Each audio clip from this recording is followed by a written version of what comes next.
Avez-vous déjà entendu parler du dicton « jour brumeux, photographe heureux » ? Non ? Bah c'est normal parce que je viens de l'inventer en fait. On se dit souvent que pour faire une bonne photo il faut une belle lumière, de belles couleurs, un beau contraste, une vue bien dégagée, de la profondeur, en paysage notamment. Mais le brouillard, donc en photo de paysage, a la fâcheuse tendance à ne pas nous offrir tous les ingrédients qui font habituellement une superbe photo de paysage. Enfin du moins au premier abord c'est ce qu'on se dit. Et si je vous disais qu'il existe un monde où le brouillard est votre ami, où le brouillard devient un élément intéressant de votre photo de paysage, où le brouillard ne délave pas totalement vos photos les rendant aussi inintéressantes que des promesses électorales, eh bien je vous le dis. Dans ce podcast, on va voir comment photographier des paysages avec du brouillard. En avant, Guingamp.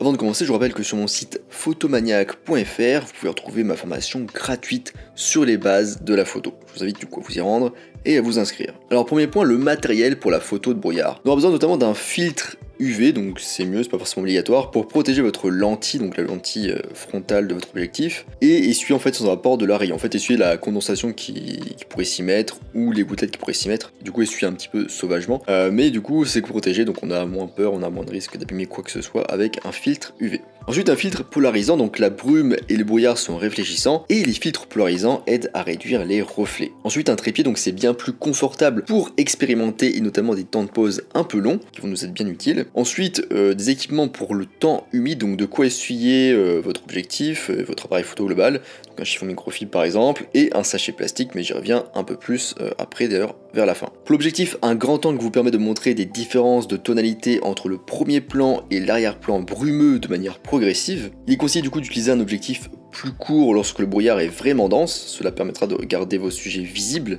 Et si le brouillard est très faible et que vous souhaitez mettre l'accent sur l'atmosphère, dans ce cas choisissez plutôt un téléobjectif. Et c'est mieux aussi pour isoler un élément que vous avez repéré éventuellement. Au niveau des réglages, donc la balance des blancs en général sur nuageux ou temps couvert ça fonctionne très bien. Au pire vous prenez en RAW et vous ajustez en post-traitement. Au niveau de la mise au point du coup elle sera manuelle parce qu'en fait en gros il n'y a pas de contraste donc la mise au point automatique ne va pas fonctionner. Vous pouvez du coup faire une première mise au point, tester si ça fonctionne en autofocus, puis affiner en mise au point manuelle. Donc vous pouvez par exemple faire la mise au point sur quelque chose au premier plan ou assez proche de vous, sur un arbre par exemple entouré par le brouillard, ou utiliser du coup par exemple une clôture, une personne, ou peu importe un sujet, en tout cas proche de l'appareil photo. Le format de prise de vue RAW bien sûr est conseillé comme à chaque fois pour le développement. Au niveau du temps de pause, je vais y revenir un peu plus après, mais il va avoir un impact du coup sur le rendu textural du brouillard. Non, autre point du coup, brouillard, brume, quelle différence ? La brume et le brouillard se forment tous deux lorsque de minuscules gouttelettes sont suspendues dans l'air, proche du sol,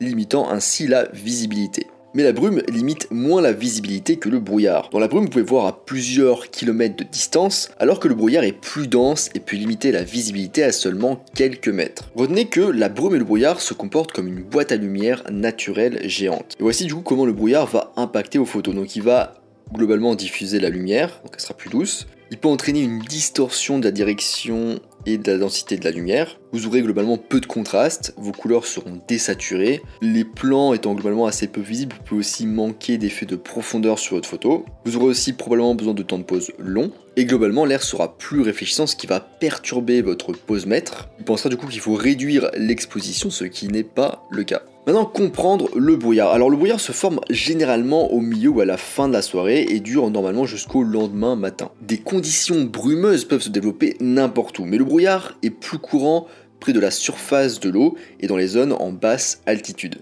dans les vallées par exemple. Ou encore dans une grande étendue de végétation humide. D'ailleurs le brouillard entre les arbres ça fonctionne très bien en photo. Donc il apparaît généralement lorsque l'eau est légèrement plus chaude que l'air ambiant. Il se produit du coup à diverses occasions, donc notamment quand le taux d'humidité dépasse 90% et que la température atteint le point de rosée. Donc pour savoir le point de rosée, vous pouvez aller sur des sites, chercher calculateur de point de rosée, vous trouverez.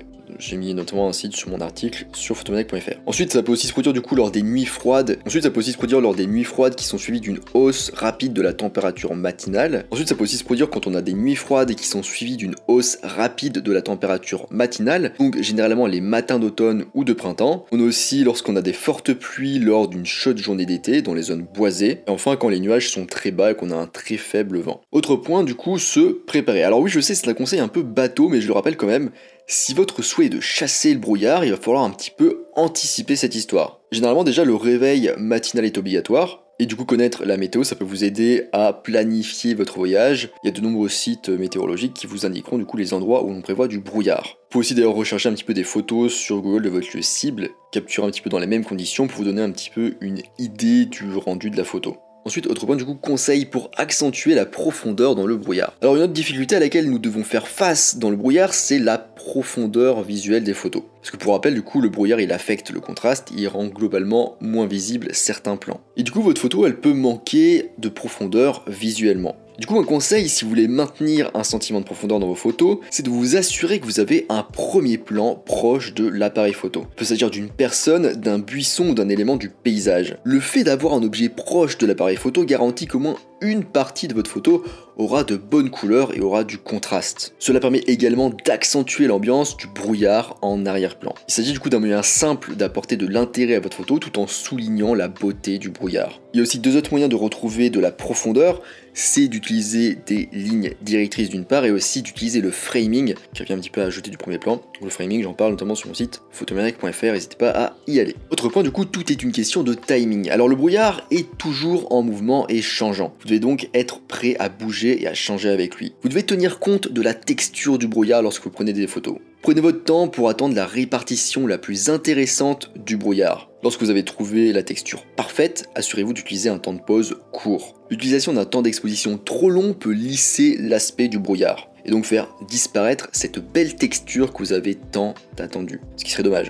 Pour capturer du coup la texture, visez un temps de pause d'une seconde ou moins. Si le brouillard se déplace très lentement, vous pouvez probablement utiliser un temps de pause légèrement plus long. D'ailleurs, aller sur un temps de pause un peu plus long peut vous permettre de diminuer vos ISO et du coup le bruit. Autre point du coup, globalement vous pouvez photographier et utiliser le brouillard de trois façons. La première façon c'est d'en faire votre sujet principal. La deuxième façon c'est de l'utiliser comme un élément de la photo, notamment en espace négatif. Et troisième façon c'est de s'en servir comme diffuseur. Vous pouvez un petit peu retrouver plus de détails sur ces trois façons de prendre en photo le brouillard dans mon article sur photomaniac.fr. Autre point du coup, faites deux photos. Alors chaque fois que vous prenez une photo, essayez de la prendre en deux fois. Bon je sais ça fait beaucoup d'espace et tout etc.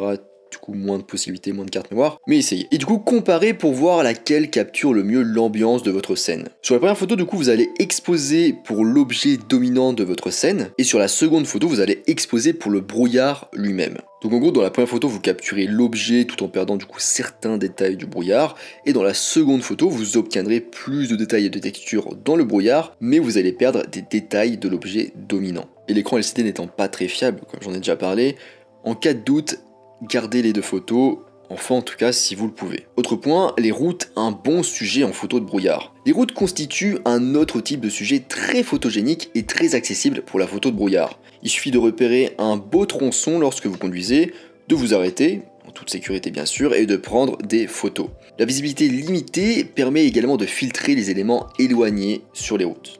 D'ailleurs, l'avantage de prendre des photos par ce type de temps n'est pas seulement de vous offrir des points de vue inhabituels, et si vous avez assez peu de monde autour de vous, vous avez également du coup plus de chances de croiser des animaux sauvages de près et de les prendre au dépourvu. Enfin, gérer la condensation. Une astuce du coup, ça consiste à placer votre objectif et votre boîtier dans un sac plastique et vous assurer qu'il est bien fermé hermétiquement. Vous pouvez ensuite emporter ces sacs fermés à l'extérieur, donc avec ce qu'il y a dedans bien sûr, mais vous devez attendre que tout ce qui se trouve dans les sacs ait atteint la même température qu'à l'extérieur avant d'ouvrir du coup les sacs. Et cela peut prendre quelques minutes. Voilà, on arrive à la fin de cet article sur le brouillard. J'espère que vous y voyez maintenant plus clair. Je vous rappelle que sur mon site photomaniac.fr, vous pouvez retrouver ma formation gratuite sur les bases de la photo. Je vous invite à vous y rendre, à vous inscrire.